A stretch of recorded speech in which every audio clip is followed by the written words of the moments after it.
trainers and really getting stuck into it. Nice. Good afternoon. It is good afternoon. Yeah, good afternoon. That's confusing the crap out of me. Good afternoon. It's a Silver Lining Gang. It's Andy here. I'm your host of this show that is raw, but that's the whole point. I've got Stu Benson with us today, and I tell you what, I'll always have time for this guy. Absolutely genuine to the core. Has a huge groundswell of following on social media, and I think that's purely based on the fact that he's unapologetically authentic, and that's why everybody thinks he's awesome. He's a brilliant auctioneer to boot, and just an all-round top lad. So Stu, how are you, man? I'm really well, mate. Hello to everybody who's watching the stream, either live or if you're going to catch up later on today. I hope you're all well, and Andy, hope you're all well over in the UK, mate, albeit with a bit of a time difference, but you're a night owl. We see you posting at all hours of the day, so I'm sure you're going to sail through this without a yawn. Look, at the minute, I have no idea what day it is. Like, no idea whatsoever. Yeah. I'm to be honest, I'm quite happy keeping it that way. Anyway, gang, so the promise of the Silver Lining is to just provide a platform of empathy so that it allows everyone to feel that, you know, they ain't the only ones in this bit of a corona cloud, and there are going to be opportunities to get through and get past and build on what you're going through right now. Now, Stu, just to let you know, mate, we do a bit of a human first, professional second. So if you can, before we crack on, give us a bit of an MO for those that don't know who you are. Give us a bit of a spiel as to who you are, where you're from, and what you're about. All right, then. Look, I'll be the big 40 this year. So I'm 40 years old. I'm from the northwest of Sydney, born and bred, raised, and still living. So I'm a creature of habit when it comes to the area and the affinity I have with it.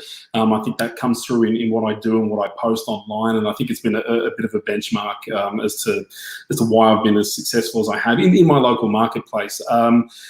But to go back a little bit, mate, I started my career in real estate as a 20-year-old. I put up signboards, delivered contracts, and learned the rope from a selling principle.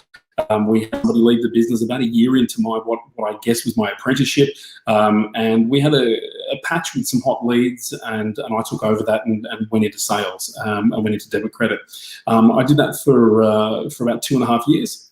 I was luckily enough the only person in the office who knew how to run the office computer. We had one computer and a sales at email address, and all the inquiry came through to sales at, and I was the only one who could turn it on and run it. You got to remember, this is back in 2001, 2002, and so I had the benefit of the online platforms started to emerge. We were advertising on realestate.com.au and domain.com.au, and we were actually getting email inquiry, and it was coming in, and the boss would walk in and he'd be like, "Stu, we got an email inquiry," and I'd be like, no, and I'd jump on and just print it out for myself, and so all the online inquiry was mine. So I was getting all these leads, so it was fantastic until they cottoned on. But because I was the only person who could operate the computer, that meant I was the only person who could operate the digital camera. So what we would do is we would take photos. Digital photography and professional photography wasn't huge in the early 2000s, and so we would take our own. We had I think it was a 2-megapixel camera. Pretty impressive. Nice. And so we used to go and stage the house and take the photographs, and then I would literally plug it into the computer, download the photographs. I would burn those to a CD-ROM, and then I would deliver them to the local newspaper, the Hills News, and that was a Fairfax-owned publication. After weeks and months of dropping off the disc and checking and proofing the ads on the screen, the sales manager said, "Look, we've got a job coming up at Domain. Would you consider doing that?" So I ummed and ahed about it. At the time, I was 21, 22.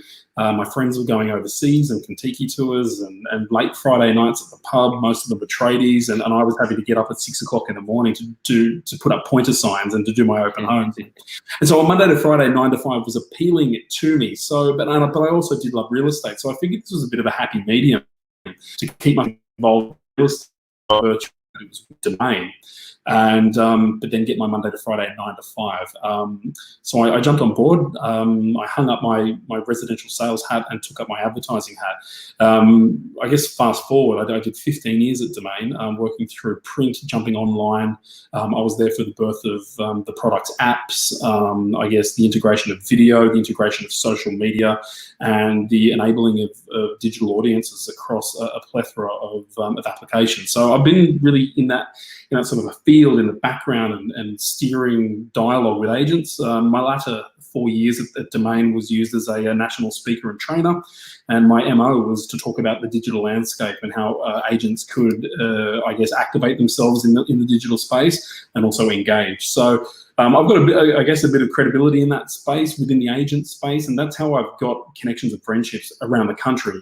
Domain used to literally pay for me to fly East Coast, West Coast, up and down to talk to agents.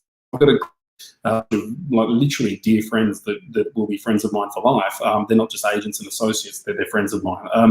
Halfway along that journey, we had children. Our first of which came along, and like most young couples having their first child, we didn't anticipate what a drop in income would do to us, and that is that my wife stopped working full time to care for our firstborn, Georgia. So I needed a second income. A couple of people had mentioned, given my public speaking that I'd been doing at Domain, that I should consider getting back into real estate in an auctioneer form, and it appealed to me. So I spent 18 months traversing Sydney. I went up to the Gold Coast, watched a couple of auctions that weren't that great. I won't name those agents, one of which is still practicing now. I went down to Canberra. I went down to Melbourne for a weekend and went around the inner city and watched some auctioneers. And I spent 18 months researching what I liked, what I didn't like, what I thought was a good strategy tactic, didn't like pressure tactics and things like that. Went and did my licensing, and I guess the rest is history. We started small and we built momentum, and then the coronavirus hit, and I'm sitting here talking to you. Mate, you skipped a bit of a chunk there, but mate, you've and now tell the gang. I mean, how many kids have we got now? So along the way, so 4 kids, 2 girls, 2 boys. We had girl, boy. So Georgia came first, Charlie came 2 years later, Indiana came 2 years after that, and Henry came 2 years after that. So they are now, goodness me, they're now 12, 10, 8, and 6. We're in the midst of school holidays. I've asked my lovely wife to take them out of the house for a little while so I can do this podcast recording with you. Otherwise, it would be bedlam, and I'd be ducking and balls and pieces of paper and the like. And along the way, I did a couple of things. I was found online by virtue of digital footprint and my social media presence by a young couple from the Gold Coast who asked me if I would be their auctioneer on the block. So I got a bit of national exposure on the block, which leveraged and helped my agents up here in the Hills District when they were going up against another brand who were using another auctioneer or somebody who didn't have any profile. They would turn around and say, "Oh, and our auctioneer has been on the block." And it's incredible actually how many people that actually matters to, or it's a cool point of difference or something that they can tell around the water cooler to their friends at work that our auctioneer was on the block. 2018 was awarded the REB Australian Auctioneer of the Year. That was I've been a finalist for 5 times. That was my 4th consecutive time as a finalist, and it was great to get that monkey off my back. It was something I really wanted to win and something I felt that I'd put in the work and had the resume to have done so. So again, look, some people say these awards are paper awards, or they're just a piece of engraved glass. It's on your mantle at home. But look, it adds credibility to what I do. It's a nice little byline on my auto signature, and people get to talk about it when they say that they've got Stu Benson as their auctioneer. So get every award you can. Who cares what the haters say? Mate, and just that you finished off that little monologue there absolutely sums up who you are as an individual, man.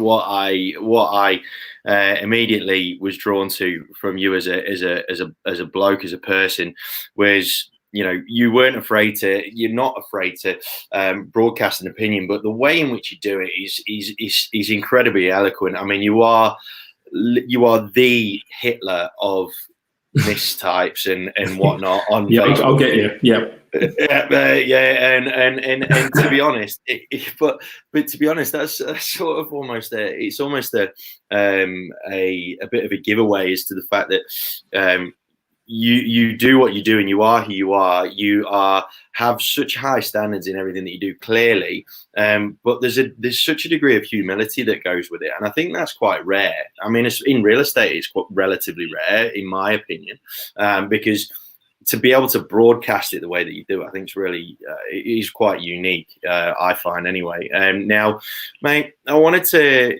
get under the hood and find out how Corona really has affected you personally and professionally. Obviously, from a professional point of view, being an auctioneer and not being able to conduct public auctions because of the crowd element of it, obviously that's a massive impact on the hip pocket. Yep.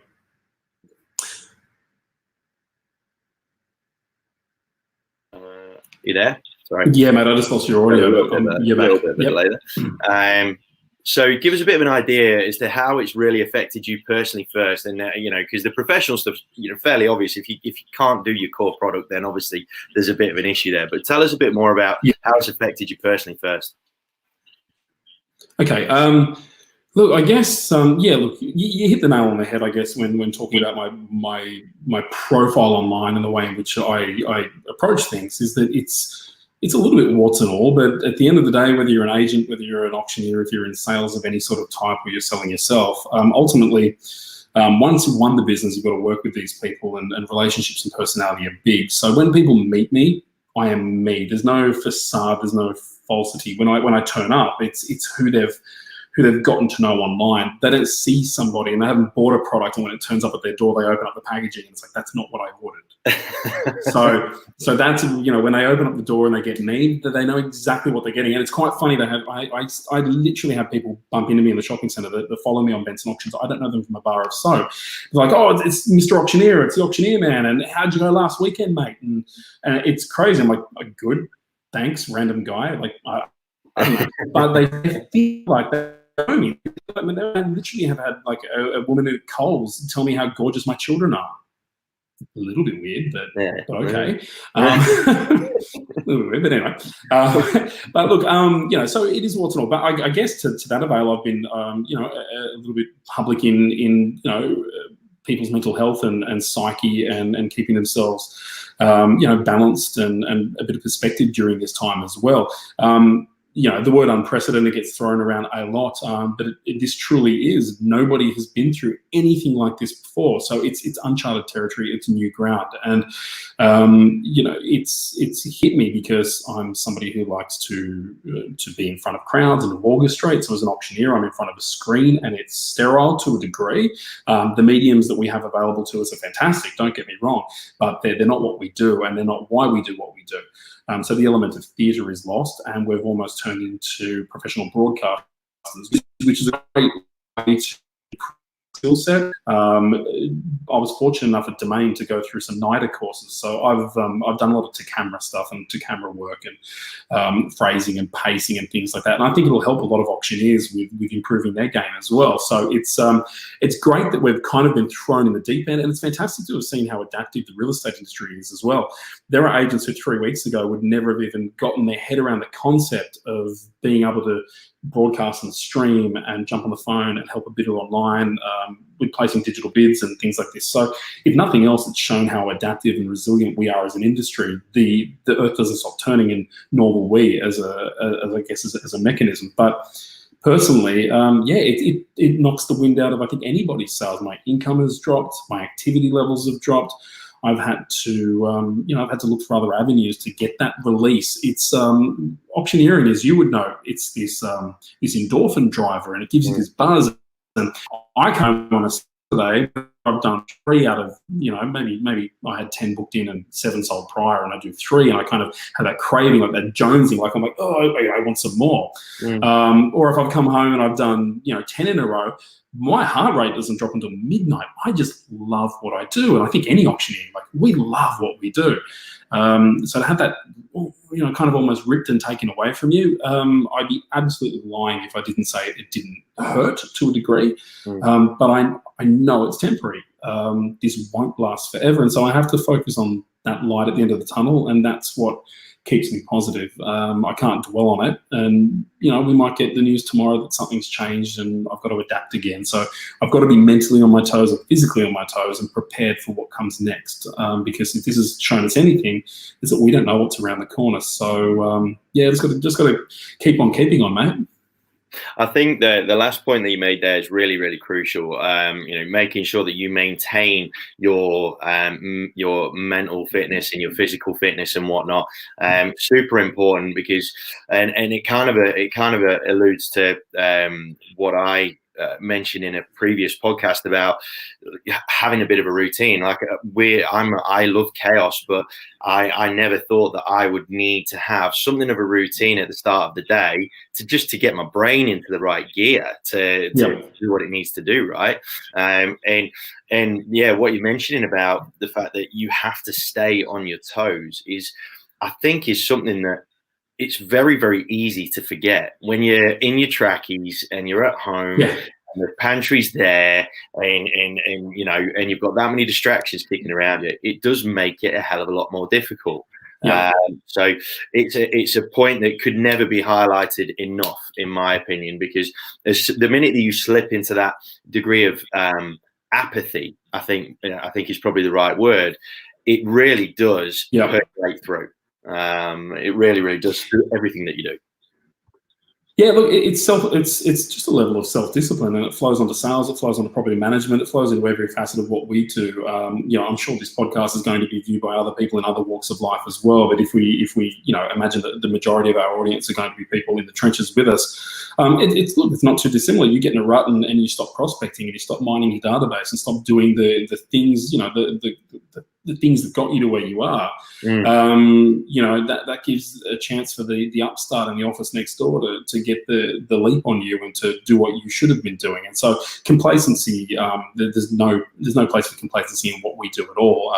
But certainly now, and if you can't do what you're normally doing, do something else and do it routinely, so that again, like you just said, there is some sort of regiment to your day and there's a focus, and that focus gives you clarity, and that clarity will give you a bit of purpose.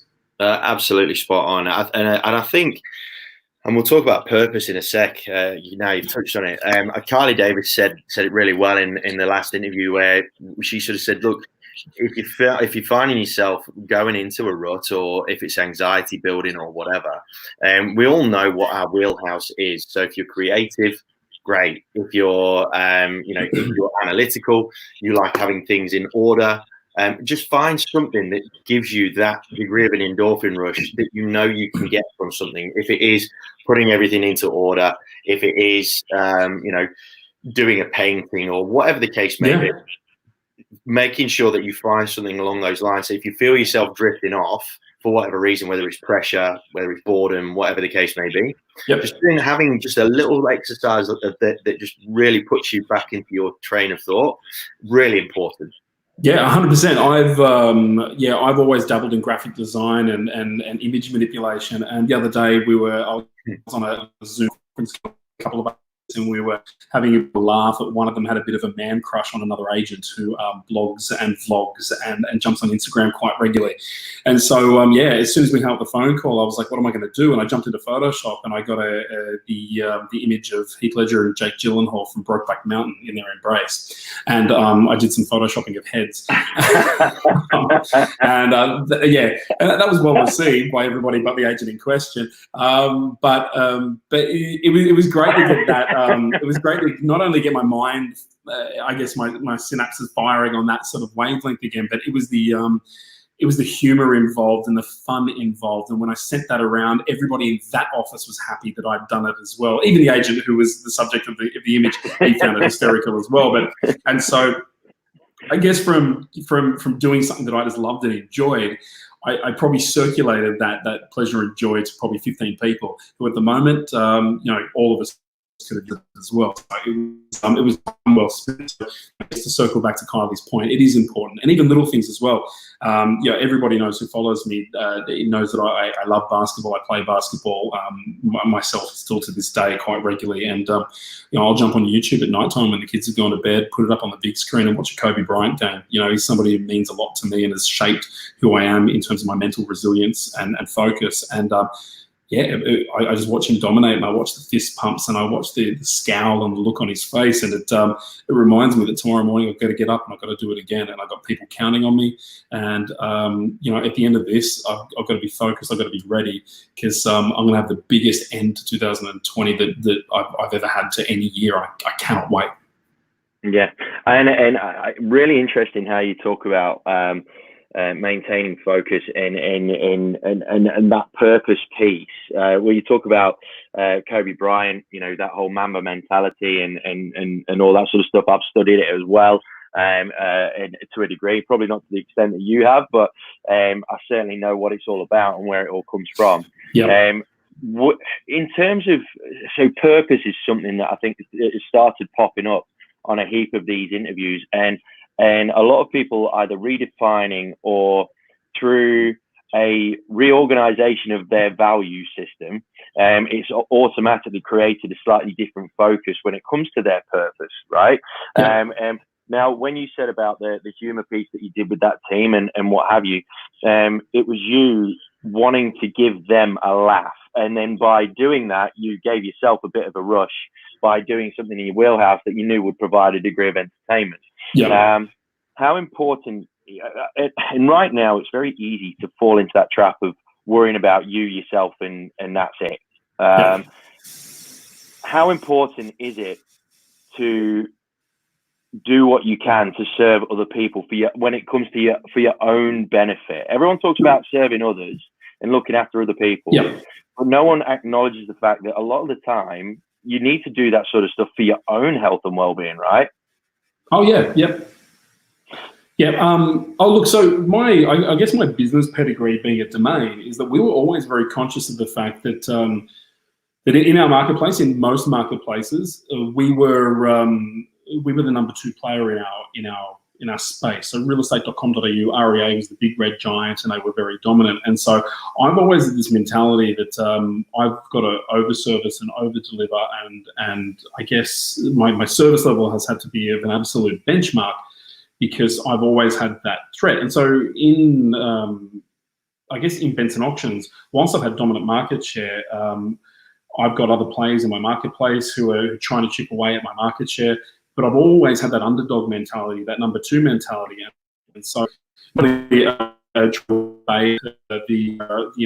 competitors from coming in by over-servicing my clients, but I've also just got naturally, by virtue of it's been instilled in me, an over-service mentality. So look, I guess anything that I can do, and understanding, as cliche as it sounds, we are all in this together. The only way Benson Auctions is going to flourish at the end of this is that if I have agents who haven't lost their job, who haven't lost their livelihood, who've been able to get some listings and sales across the line, so some settlements in the pipeline, and some confidence that they are going to survive this as well. So I'm just trying to do everything I possibly can. I of course believe that an unconditional sale via auction is more critical now than ever. The amount of 5-day cooling off periods that are turning into 10-day cooling off periods, that are turning into walkaways, take my holding deposit, I'm out of here, is scary. And there are a lot of agents who haven't felt it yet. I mean, there are still settlements coming in from January, February, March that are going to be coming in April, May, June. So the on isn't going to develop till maybe even till we're out of this. But there's going to be people who're going to struggle to pay their rent, going to struggle to pay their car loans and all this sorts of stuff. And I need to do whatever I can to make sure that they don't struggle, and so that they're real estate agents at the end of this, because if they're not real estate agents at the end of this, I'm in trouble. So it's symbiotic. And again, it's not self-serving, but I am aware of it. I'm acutely aware of it. So this whole "we're all in it together" mantra is real. An observation was made by a guy who works in the startup and innovation community space for a local council down here in Melbourne, and he when you talk about the whole "we're all in this together," he said a disappointing observation that he made was when the bushfires were rampant and horrific. Yeah. There was very much an all Aussies together, mateship, all coming together and supporting. However, he sort of observed that, via stupid things, well, I say stupid, via things like the whole toilet paper carry on and all that sort of stuff, Yeah. he found that as soon as something's come through that's affected everybody, it's been disappointing to see how quickly that mateship has seemed to have dissipated in that initial sort of panic phase. Yeah. I mean, what are your observations around all that? I've actually seen, thankfully, up in my area in the northwest of Sydney, almost like a little bit of. I'm a big fan of the television show Survivor, and you start with two tribes, and they're highly competitive against each other, and you get to a stage where you've got to drop your buffs, and they drop their colours, and they become one team, and I've quite honestly seen a lot of that in this area. I've spoken to a lot of agents who have had their number 2 buyer on a property miss out. But they've contacted another agent at a competing brand and said, look, I've got this buyer. They came up to 1.38 on a 1.4 listing. They didn't get it, but I noticed that you've got a number of fakes. At 1.38, are they a chance? I can give you the buyer. And so I've seen a little bit of dropping of colours to a degree and working together. And we've got a great women's network of real estate agents up in the Hills District who, I guess, kind of off the back of the Leanne Pilkington Sherry Storer sort of women's network kind of a thing, have fostered their own. And I don't think any 2 of them are from the same brand or office, and they all get together as well. So I've been quite impressed at how much I've seen our industry come together. And then, of course, we've got the online chat groups, and there's a lot of Q&As that are being bounced around at the moment. What are you experiencing with the Residential Tenancies Act, and what are you experiencing with tenancies in Victoria or Queensland legislation in New South Wales? And more often than not, the answers that are coming through are being extremely helpful as well. So I don't think we want to be tarred and feathered with the same brush, that agents are scrupulous and don't know what they're doing. And I kind of think we're hypersensitive to the moment at the moment of how we're being portrayed out of the marketplace. It seems like we're trying to, by and large, look out for each other, which is kind of nice. I'd be inclined to agree. I think I'm quite enjoying the humour side of things. I think that people are starting to let their egos just drop off to one side for a bit and actually humour themselves and each other a little bit more, which makes everyone feel a little bit more human, right? And I think one thing that Corona's definitely done is it's made us realise how much we need and value human connection. Whether it is with each other, whether it is with our competitors or compatriots or whatever. I think it's certainly something that, all being well, will maintain pace once the dust settles and we come out of the other end of this. In terms of, from a social media point of view, an observation that I wanted to make, I wanted to get your take on this as well, with your knowledge and expertise in the field. One thing I've noticed is that a lot of the noise, a lot of the people that make noise without necessarily much behind it, they've gone very, very quiet. And there's been an opportunity there where there seems to be a bit of a leveling of the playing field, so to speak. What are your thoughts on how people have either representing themselves in a stronger light, or whether there's been voices of value or of substance that have actually managed to actually crack through that noise and actually be heard? I mean, what are your observations around the behaviours that are on social media right now? Look, the voices that I'm taking note of and the people that I'm noticing are adding value to me are the stalwarts, are the ones that have been in there, for a long time doing this. They're not just popping up, I guess, opportunistically or trying to use this as a platform to create a bit of noise. And it's kind of like if you look at the property market, when things get tough and interest rates go high and things like that, it's agents who have been through this or have processes in place and know, I guess, have walked the walk and talked the talk. They're the ones that you listen to in those sorts of, I guess they're the beacons of sensibility and logic. And so for me personally, it's my standards, the people that I go to. I would have to say, from an auctioneering point of view, the way that my mate, Damo Cooley has stood up and sort of been a bit of a voice piece for the industry in terms of, look, I mean, he's got a vested interest, a financial interest in the Auction Now platform. Don't get me wrong, but that's been developed through an auctioneer's lens, and so it serves a purpose. And he's a huge advocate. You go up to Queensland, and you've got Nico doing exactly the same thing. Getting online whenever possible, running these tutorials and helping agents get through it. Yourself down in Victoria and now globally. I mean, look, you're just spreading goodwill and messages of positivity. Leanne Pilkington, in terms of the Real Estate Institute of New South Wales, and being very vocal. You got I mean, these figureheads are doing what I guess our industry needs at the moment, and it's bringing a level of calm, a level of humour, but I guess some leadership. And goodness me, if I can be involved in that in any kind, be it through the posts that I put up or the videos that I put up, I'm grateful to be included in that conversation, mate. It's just if one person takes one phrase or one piece of confidence from anything I deliver, job done as far as I'm concerned. Absolutely, man. Now, I wanted to talk, before I let you go, I wanted to talk briefly, because you do some really good work in your local area with your dad's movement. So I wanted to touch on that. So just give everybody a little bit of an overview as to what you do in your community with that. Yeah, cool. So I run a dads group online. So there's a really big kind of Australian-wide known network, Hills Mums, and it's almost turned into a bit of a business. It's got about 30,000 members, and there was sort of no outlet for that for dads. So I've created a group called Dads of the Hills, and Dads of the Hills now has 5,500 members. We are all local dads that live in and around the local area.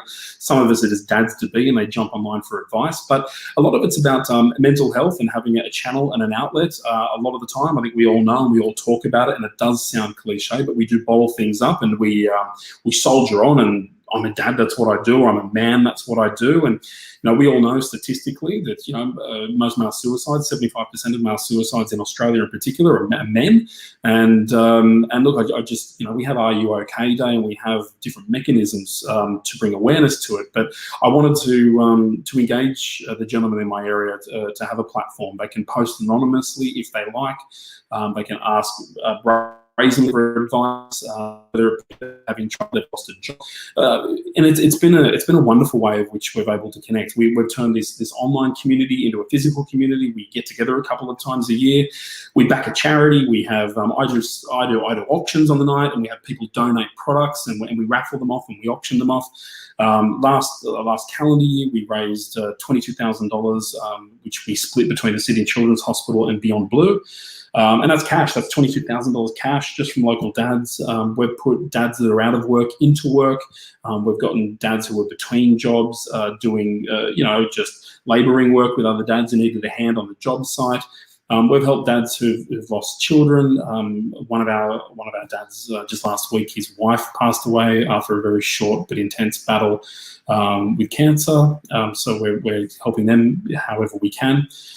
Frozen meals, all things like that, but just the little things. And I guess to circle back to the purpose of this podcast and the theming of what that we're talking about today.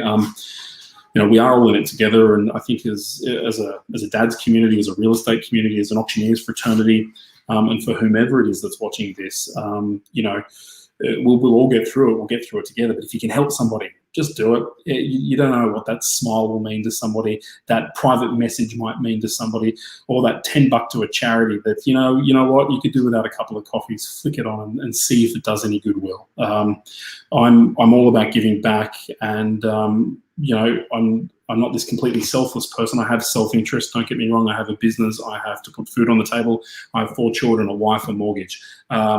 Absolutely. We've all got bills to pay, and we've all got things that need to be done. But if I can park that to the side and literally do anything I can for anybody watching, anybody in my network, anybody who is connected to me, or 2, 3, 4 degrees of separation, if I can help you, I will. I think I think that's what I do with my time on earth, mate. Try and make people laugh, jump on Photoshop, turn people into Heath Ledger, and try and help people.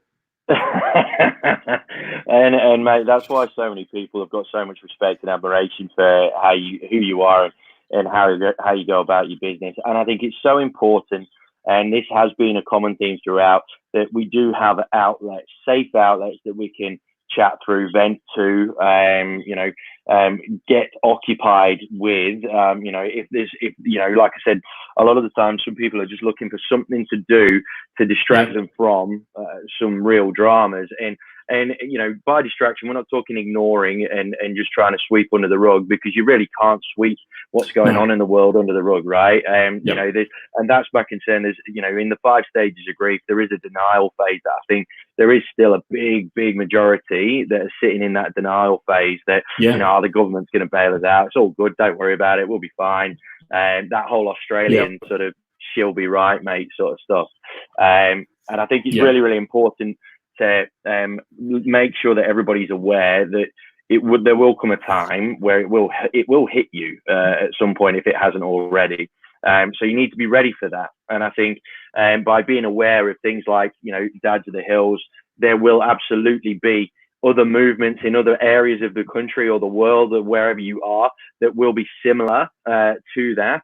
And if there isn't, it's not a huge effort. And I bet you, if you spoke to a mate and just swallowed your pride and said, "Hey, look, how are you feeling about this?" Because I'll be honest, man, like having kids at home, trying to keep my business afloat, trying to keep the family happy, trying to maintain a relationship, trying to keep the house going.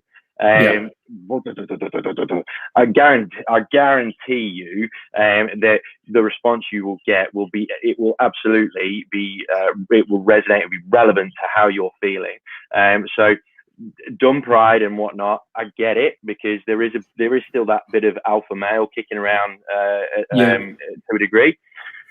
But I'm telling you, it's one of those things that we need to create much greater awareness around, that fact that your pride is just going to get you in a hell of a lot more trouble within yourself, if not externally, financially, and so on and so forth. Yeah, 100%. But I guess this is the space that it's going to get you first. But you know what? It's kindness that you give to other people also helps you internally as well. And I know personally, just from reaching out to people, sending text messages, sending private messages on Facebook, sending emails, even to clients, friends of mine, people that I haven't even spoken to in a little while. And I've seen, I don't know, sometimes you can read between the lines on posts on Facebook and posts on Instagram. You can get a sense as to whether or not somebody's tracking okay or doing okay, or if there's some sort of a meaning they're trying to get. They don't quite know who it is, but they're definitely posting what they're posting for a reason. And I tell you what, the amount of people that I've reached out to in the last 3 or so weeks who've just written back saying thank you so much just for checking in. And I wonder if that's the first time that somebody has indeed checked in, or just asked them if they're doing okay. So you're right. And then that then feeds back into my self-conscious and self-positivity as well, that I did the right thing. And wow, had I not have made that call, and that's not any messiah sort of complex or anything like that. It's just, I'm so grateful and glad that I did. And I'm so grateful and glad for the ones that I've received as well. I obviously, and you would have too, mate. I mean, once Scott Morrison's very specifically said auction houses, in-room auctions on his announcement. I know I'm a pretty white kind of a dude. I went almost translucent. My shoulders dropped. I was just like, it was but within 2 minutes of that, mate, my phone started going, "Stu," I had agents say, "Stu, if you get into any trouble, I will prepay for 2 or 3 auctions and just owe me in December, owe me next January, owe me whenever you want." These are agents who've said to me, literally, invoice me. I will put money in your bank account. We'll do it legitimately. I'll say it's credit, and I'll cash them in when the market's good again. I mean, that's ridiculous. I mean, that is just that's amazing. And if I could, I don't want to name people for the sake of not naming other people, but quite a few of them have said that to me, which is just incredible. And I guess it's a testament to my relationships with them, but it's also a testament to I guess the general human kindness and consideration for what we're all going through. And it was heartwarming, literally, like to turn to my wife and say, "Check this message out," and it's literally a text message saying, "Stu, invoice me for 2. We'll deal with it in October." magic. No, and we need to hear more stories about that, both within the industry, within the real estate industry, and outwardly to the general population. Just thinking in those sort of terms is it's fab, and it doesn't, and stuff like that doesn't get enough attention. And it's wonderful that there is an undercurrent of togetherness and one for another, and helping each other out, and trying to spread positivity around each other. I was determined to make sure that this wasn't a rah-rah type of channel, but stories like that are so crucial for people to hear, because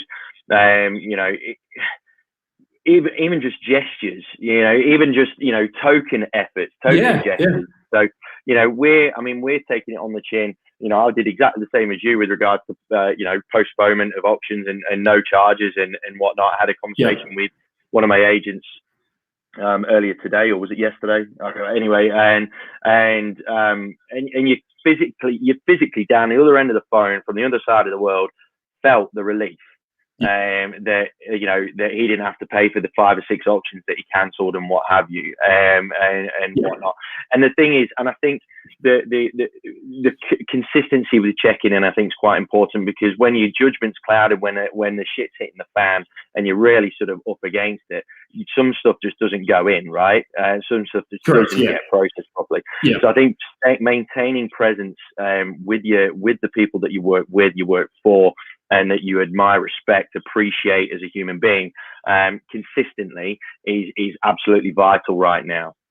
Yeah, mate. I'm going to put out a bit of an article today. Actually, earlier today, just before I jumped on, Jacinda Ardern over in New Zealand announced that her and her cabinet are going to take a 20% pay cut going into this, and I thought I would put a piece out to let everybody know that I've taken a 90% pay cut.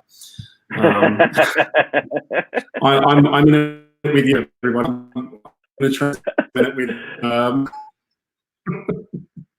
Mate, look, you got to laugh. We'll get through it.